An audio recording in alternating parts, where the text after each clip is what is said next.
सहनाववतु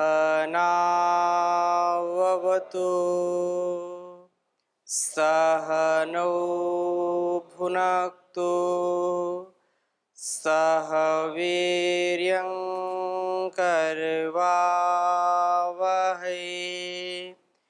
तेजस्विनावधीतमस्तु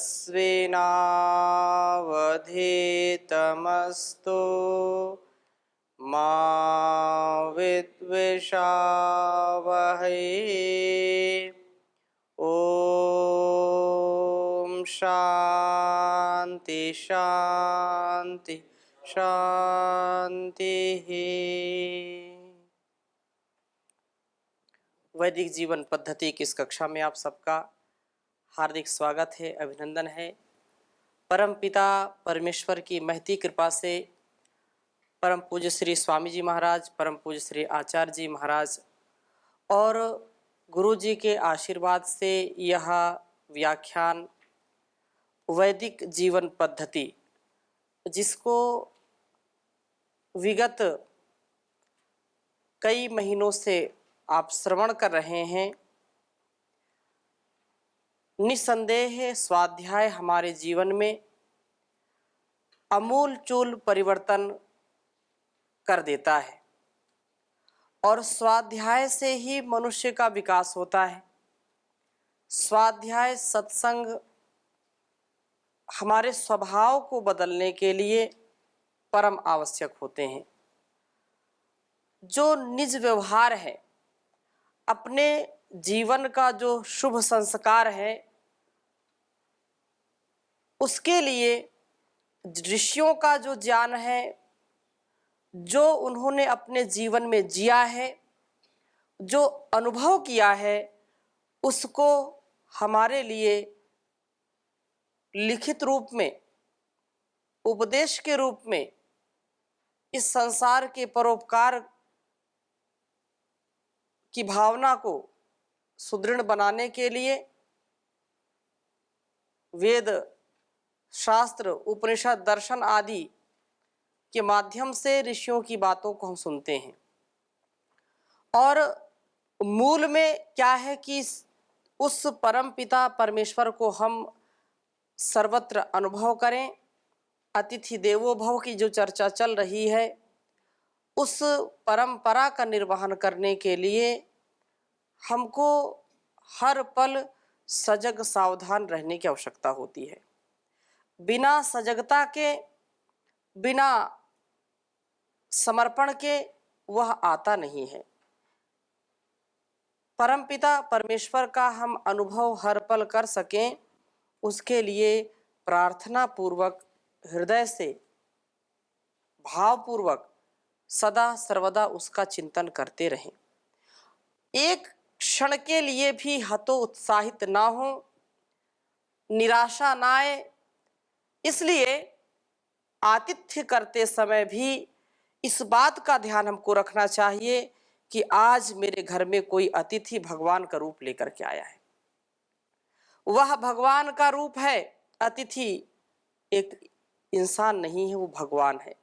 ऐसा जब भाव होगा तो निसंदेह प्रसन्नता से युक्त, प्रसन्न बदन होकर के वह गृहस्थी, वह दाम्पत्य जीवन धन्य हो जाता है, जो आतिथ्य करने में अपना सौभाग्य समझता है। इसलिए उस परम पिता परमेश्वर के द्वारा जो कुछ दिया गया है, इस संसार की सेवा में लगाना। हम इतने धनी हैं, इतने धनी हैं कि हमसे ज्यादा कोई धनी नहीं है, लेकिन हमारी जो विचारधारा है, जो सोच है, वो हमको विकृति की ओर ले जाती है। जो संकीर्ण सोच है, हम उदार चरित वाले बने, उस परमात्मा का धन्यवाद करें कि हमको ऐसा सामर्थ्य दे कि हम उसकी आज्ञा का पालन करने में समर्थ हो जाएं। अर्थात जो उसका उपदेश है उसका हम पालन करें। एक पल के लिए हम उससे कभी भी प्रतिकूल आचरण की ओर ना जाएं, अनुकूल आचरण करें, वेदानुकूल आचरण करें, आत्मानुकूल आचरण करें। आत्मनः प्रतिकूलानि परेशान समाचरेत।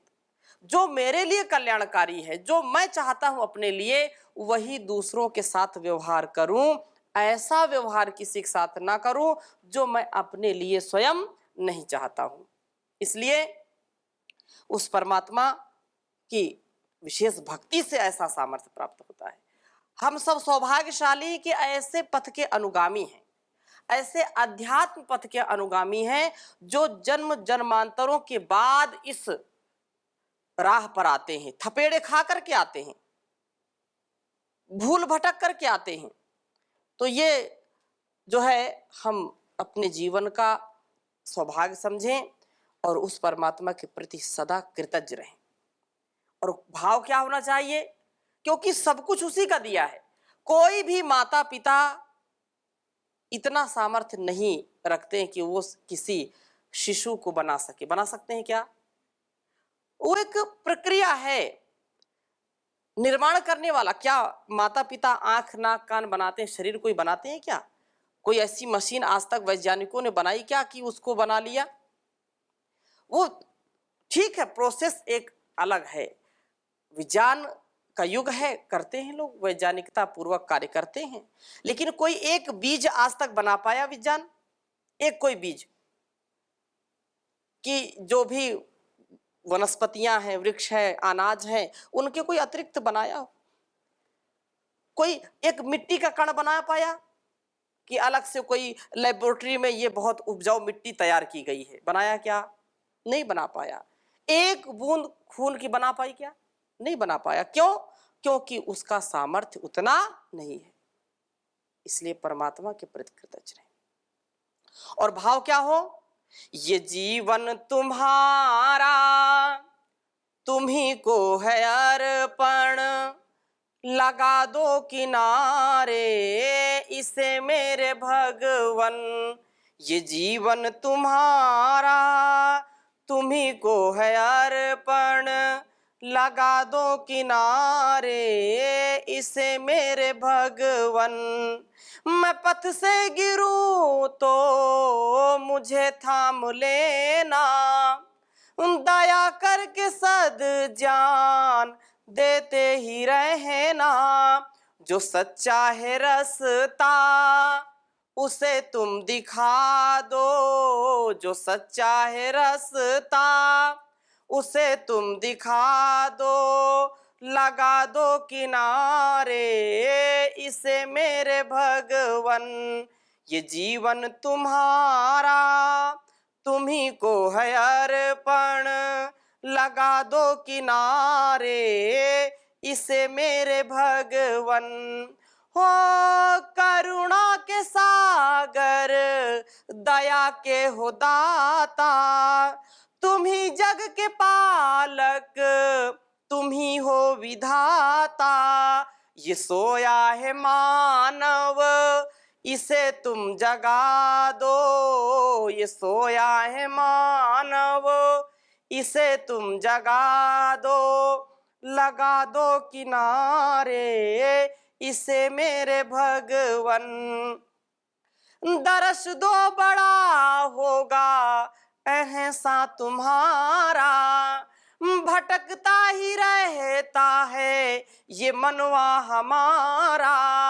इसे वश में करने की युक्ति बता दो, इसे वश में करने की युक्ति बता दो, लगा दो किनारे इसे मेरे भगवन।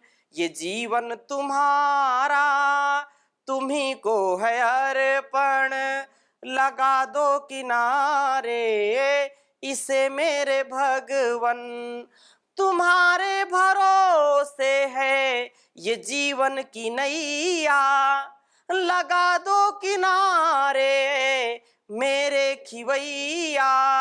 कहीं डूब जाए ना इसे तुम बचा लो, कहीं डूब जाए ना इसे तुम बचा लो, लगा दो किनारे इसे मेरे भगवन। ये जीवन तुम्हारा, तुम्ही को है अर्पण, लगा दो किनारे, इसे मेरे भगवन लगा दो किनारे, इसे मेरे भगवन। तो हर हाल में, हर काल में, किसी भी स्थिति में हो, अकेले हो, चाहे मेले में हो, चाहे झमेले में हो, उस ईश्वर को कभी भुलाना नहीं है।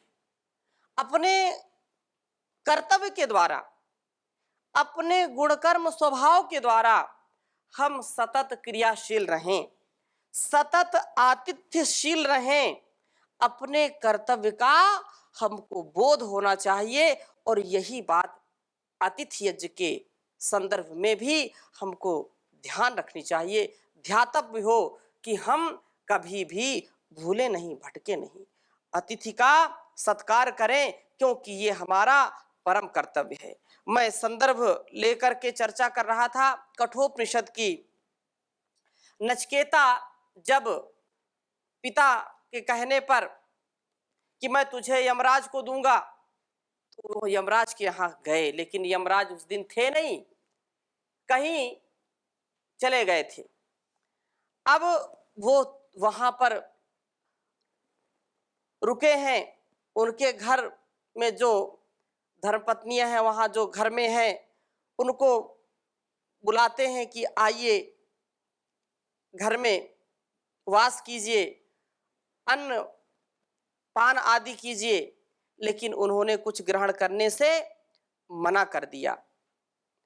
और यह बात चल रही थी कि जब कोई अतिथि किसी के घर में जाए और उसको कुछ अन्न जल आदि न दिया जाए या न ग्रहण करे, तो आशा प्रतीक्षे संगतम सुनिताम चेष्टा पूर्ते पुत्र पशुष सर्वान एतत् वृंगते पुरुषस्य अल्पमेधसो यस्य अनशन वसति ब्राह्मणो गृहे। कि एक धीर गंभीर विद्वान जिसके घर में अनशन, बिना अन्न जल के रह जाए, तो ऐसे घर का सारा सुख और पुण्य क्षीण हो जाता है। उसकी आशा और प्रतीक्षा दोनों ही नष्ट जैसे हो जाते हैं, उसके द्वारा किया गया सुकृत भी नष्ट हो जाता है। इसलिए यह बात कही कि आशा प्रतीक्षे, उसकी जो आशाएं हैं, जो प्रत्यक्ष अप्रत्यक्ष की बात कही थी, वो चाहे प्रत्यक्ष हो या अप्रत्यक्ष, हमारी आशाएं और प्रतीक्षाएं वो हमारे लिए ज्यादा कल्याणकारी नहीं हो पाती हैं। इसलिए कहा कि जो विशेष रूप से यज्ञ, याग, अनुष्ठान, सत्यव्रत, राष्ट्र धर्म, वेद विद्या, धर्म का जो प्रचार प्रसार करता है, ऐसे अतिथि का सत्कार करना परम आवश्यक है। अतः यह बात यहाँ पर कही कि तीसरो रात्रि यद अवासीत गृह में, अब यमाचार्य आते हैं, उनको पता चला 3 दिन तक कुछ खाया नहीं नचिकेता ने, तो बड़ा पश्चाताप उनको होता है कि ऐसा ब्राह्मण पुत्र आया, तेजस्वी है, ओजस्वी है, और 3 दिन तक कुछ लिया नहीं, तो बड़ा उनको पश्चाताप होता है। और विद्वान ब्राह्मण के घर पर भूखा रहने तथा उसके अतिथि सत्कार न होने रूप दोष को सुनकर के यमाचार्य नचिकेता के समक्ष आकर के प्रार्थना करते हैं। क्या करते हैं कि तीसरो रात्रि यद अवासीर गृह में स्नन ब्राह्मण अतिथि नमस्ते अस्तु ब्रह्मण स्वस्ति में अस्तु तस्मात् प्रति 3 वरान वृणीस्व। हे ब्राह्मण देवता, ब्रह्म ज्ञान के योग्य नचिकेता, तुम अतिथि होने से नमस्कार करने के योग्य हो। क्योंकि जब अतिथि आता है तो क्या करते हैं? नमस्कार करते हैं, सबसे पहले नमस्ते करते हैं, अभिवादन करते हैं, और नमस्ते शब्द संस्कृत का है, नमस्ते, नमः ते। अब वो बात अलग है कि लोग नमस्ते करना भूल गए, ये वैदिक प्रयोग है। और अब कोई नमस्ते कर दे तो ऐसा देश का वातावरण है कि लोग बोलते हैं कि ये तो आर्य समाजी हो गए। इसका तात्पर्य क्या है कि कोई आर्य समाजी नमस्ते कर सकता और कोई नहीं कर सकता। और जबकि हमारे यहाँ जो लोग बोलते हैं कि ये तो एक वाद चला रहे हैं, कैसा भी वाद, और वाद में लोग विवाद करते हैं। जो पश्चिमी देश के लोग हैं वो नमस्ते करते हैं, अंग्रेजों को कुछ भी ना आए लेकिन वो इतना तो सीख गए, नमस्ते, नमस्ते बोलना, वो उनसे वो नमस्ते बोलते हैं। लेकिन हम नमस्ते बोलने में शर्म करते हैं। और नमस्ते का तात्पर्य क्या है? अपने को समर्पित करना, अनकंडीशनल सरेंडर। जिसके प्रति हम नमस्ते करते हैं तो क्या है, एक परंपरा हमारी है, हेड, हैंड एंड हार्ट। अपने मस्तक को भी झुकाना, दोनों हाथ जोड़ना और हृदय से नमस्ते करना। अपने मस्तिष्क से जानपूर्वक, विवेक पूर्वक, श्रद्धा के साथ, हृदय श्रद्धा के साथ, और मेरा उसमें कर्म पुरुषार्थ सब कुछ समर्पित करके नमस्ते किया जाता है। बाहर की लगी हवा ऐसी, निज घर का आंगन भूल गए। घर पर हैं कुत्ते बंधे हुए, गौओं का पालन भूल गए। एक हाथ से सीखा टाटा गुड बाय करना, दोनों हाथ जोड़ करके नमस्ते कहना भूल गए। यहां पर आचार्य जो है वो नमस्ते कर रहा है, क्यों? क्योंकि अतिथि है वो। नचिकेता अतिथि बन करके आया है यम के यहाँ, यमाचार्य के पास, यमराज के पास।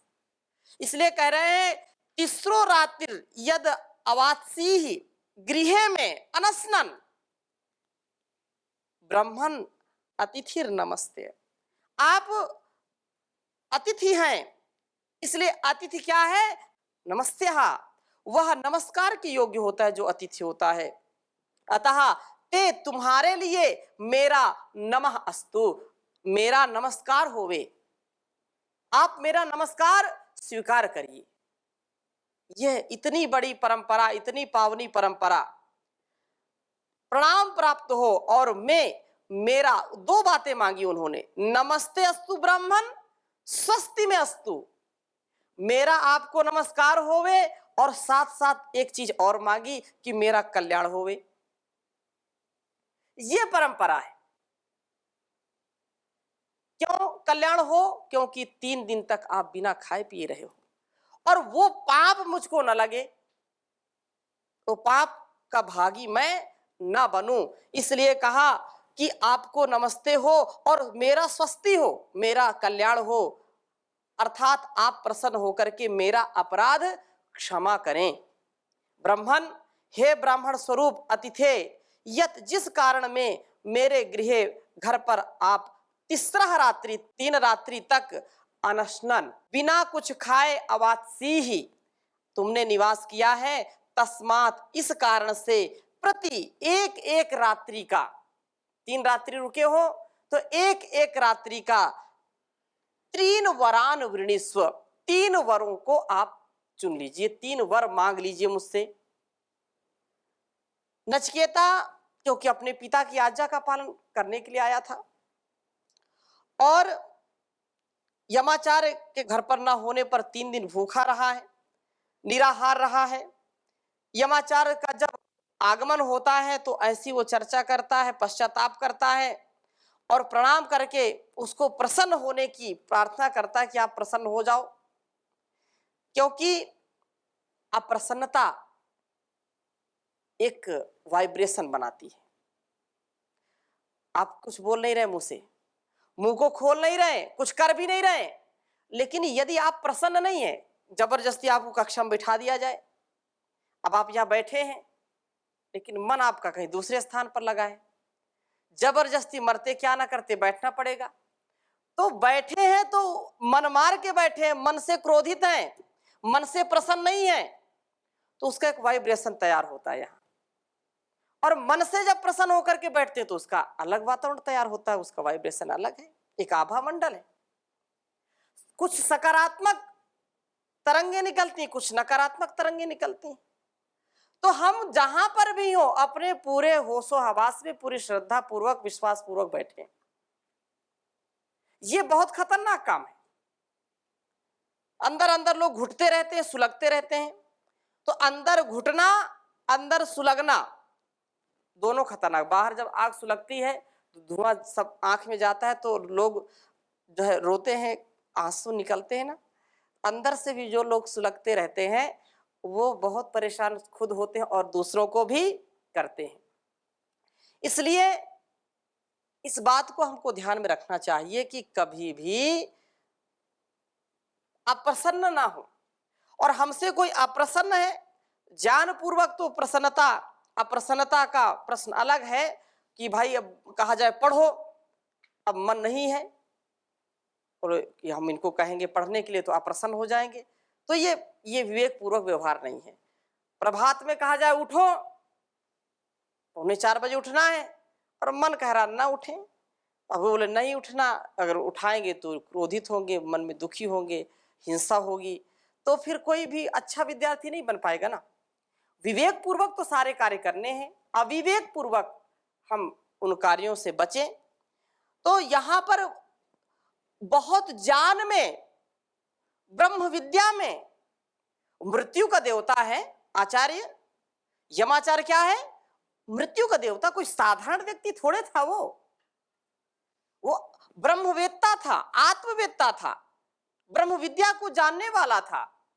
लेकिन उसकी उदारता देखो, एक ब्राह्मण पुत्र आया है, धीर गंभीर विद्वान आया है और वो अतिथि के रूप में आया है। कितनी शालीनता हो सकती है, इससे अच्छा और सच्चा कोई उदाहरण नहीं हो सकता है आतिथ्य सत्कार का। 3 वर देने के लिए बोल रहे हैं और प्रसन्न होने के लिए बोल रहे हैं कि आप प्रसन्न हो जाओ। इसलिए यह एक जो आख्यानक है बहुत सुंदर, यह शिक्षाप्रद है, यह हमारे लिए शिक्षा है कि हम ऐसा अपने जीवन में व्यवहार करें। यहाँ यदि हम और विचार करें तो यम परमात्मा का भी नाम है और उस सर्वव्यापक परमेश्वर के गृह अर्थात घर का अभिप्राय, गृह का अर्थ गृह्णाति इति गृहम, जो सबको ग्रहण करता है अर्थात व्यापक रूप से समस्त पदार्थों का नियमन करता है, सबका नियंत्रण करता है और ग्रहण करने के कारण वह अत्ता कहलाता है, उसे अत्ता कहते हैं।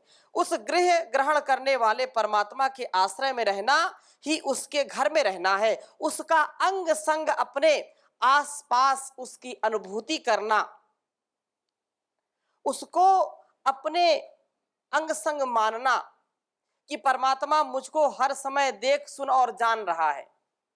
अभी भी परमात्मा हमारे निकट है कि नहीं है? हमको देख भी रहा है, सुन भी रहा है और जान भी रहा है। हमारे अंदर और बाहर क्या चल रहा है वो सब जान रहा है। इसलिए परमात्मा का गृह उपासना का स्थान हृदय है और जिसे ब्रह्मपुर कहा गया है, इस हृदय में जिज्ञासु होकर के अनसनन मतलब भोग न करता हुआ, ये सारा संसार क्या है? परमात्मा का घर ही तो है। कण कण में जो रमा है हर दिल में है समाया, उसकी उपासना ही